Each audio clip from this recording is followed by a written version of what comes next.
नमस्कार दोस्तों, श्री शिवाय नमस्तुभ्यम। स्वागत है आप सभी का एक बार फिर से।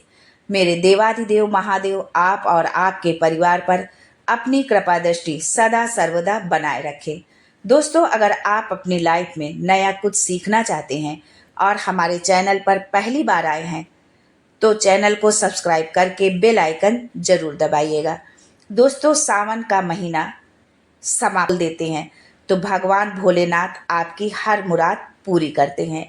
वो 3 शब्द कौन से हैं और कैसे बोलना है नंदी के कान में, ये जानना बहुत ज़रूरी है। भगवान भोलेनाथ के समक्ष ही नंदी की मूर्ति रखी होती है और नंदी को भगवान भोलेनाथ का डाकिया भी कहा जाता है। दोस्तों, सावन का महीना शिव जी को ही समर्पित होता है। इस महीने में सच्चे मन से आराधना करने पर शिव सारी मुराद पूरी करते हैं। शिव भक्त इस माह शिव जी को प्रसन्न करने के लिए अपना सर्वस्व न्यौछावर करने को तैयार रहते हैं, परंतु भोलेनाथ तो अवघड़दानी हैं। वो तो भावना के भूखे हैं। मात्र 1 लोटा जल ही उनको प्रसन्न करने के लिए काफी है। दोस्तों, हर पिता को अपनी पुत्री बहुत प्रिय होती है, वैसे ही भोलेनाथ को उनकी पुत्रियां बहुत प्रिय हैं और उसमें से जो उनकी सबसे छोटी पुत्री जिनका नाम अशोक सुंदरी है, वो भोलेनाथ को बहुत प्रिय हैं।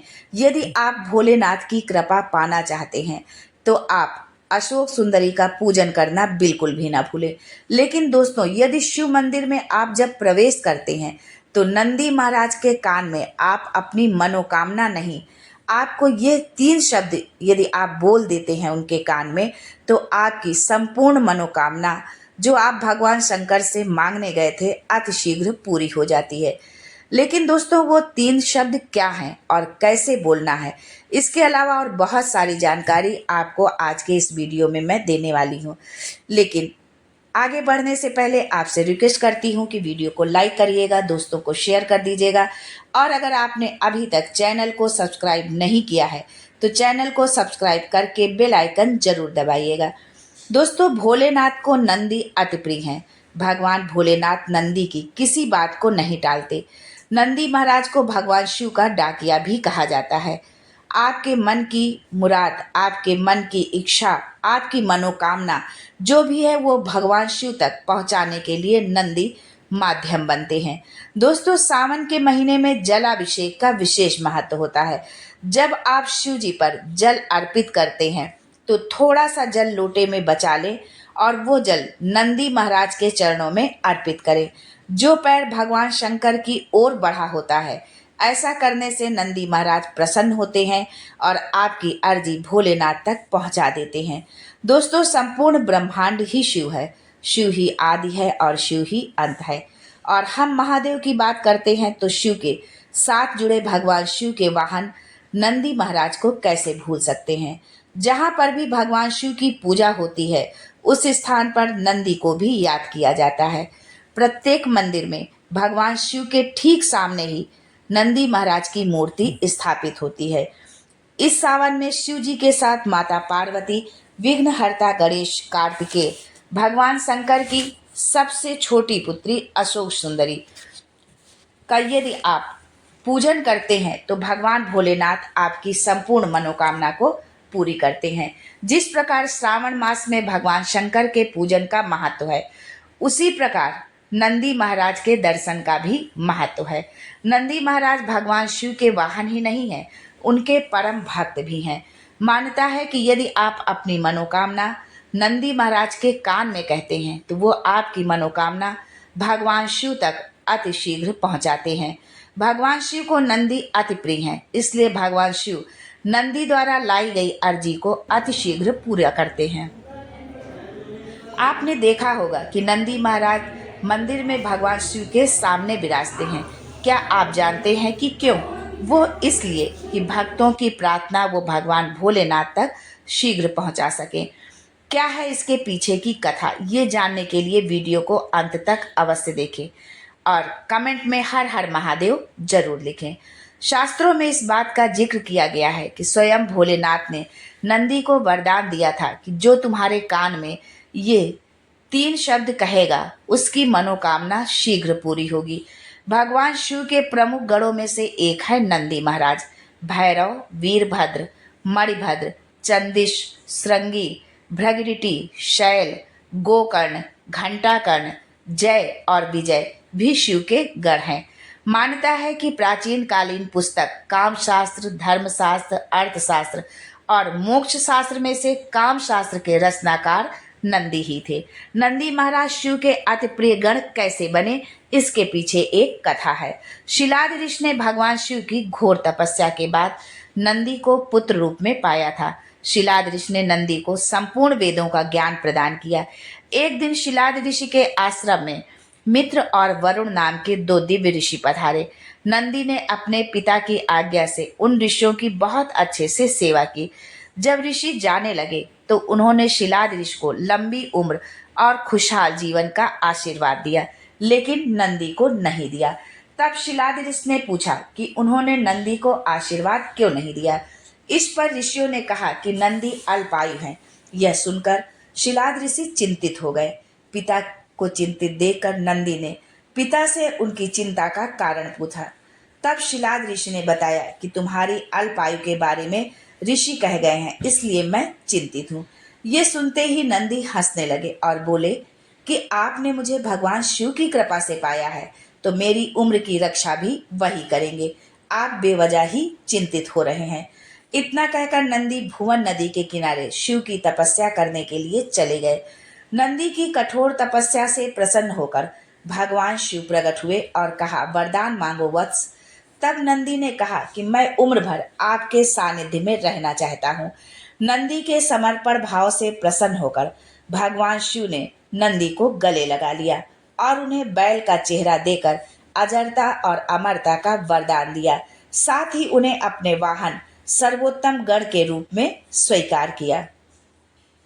दोस्तों, इसलिए श्रावण मास में भगवान शिव से पहले नंदी की पूजा की जाती है।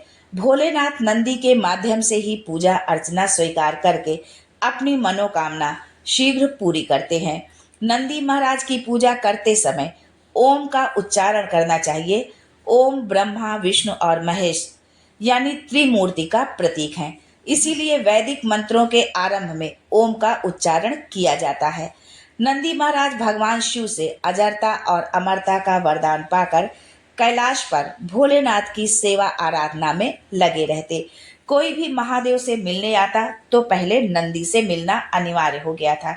फिर एक दिन शिलाद भोलेनाथ के पास एक अजीब विडंबना लेकर पहुंचे। दरअसल शिलाद ने संतान का वरदान इसलिए मांगा था क्योंकि उनके कोई संतान न बची थी। अब सिर्फ नंदी ही थे जो महादेव की सेवा में व्यस्त रहते थे। इसलिए शिलाद को लगा कि अच्छा, उनका वरदान जो है पूरा नहीं हुआ है, क्योंकि उन्होंने जिस उद्देश्य से पुत्र की कामना की थी, पुत्र का वरदान मांगा था, वो तो पूरा ही नहीं हुआ है, क्योंकि उन्हें पिता का सुख तो मिल ही नहीं रहा था। यह सुनकर महादेव ने नंदी को बुलाया। महादेव स्वयं नंदी से बहुत प्रेम करते थे, लेकिन फिर भी उन्होंने कहा कि उसे पुत्र होने का दायित्व निभाना होगा। महादेव ने शिलाद के साथ नंदी को जाने को कहा। महादेव से दूर होने की पीड़ा नंदी को परेशान करती रही। उसने खाना पीना छोड़ दिया और गुमसुम रहने लगा। अपने पुत्र की यह दशा देखकर शिलाद एक बार पुनः महादेव के पास गए और उनसे कहा कि वो नंदी को वापस बुला लें, क्योंकि वो अपने पुत्र की ऐसी दशा नहीं देख सकते थे और साथ ही उनका वंश अब इस बात का प्रतीक होगा कि भगवान शिव स्वयं उनके पुत्र से प्रेम करते हैं, क्योंकि नंदी के जाने के बाद भगवान शिव को भी नंदी की याद सता रही थी।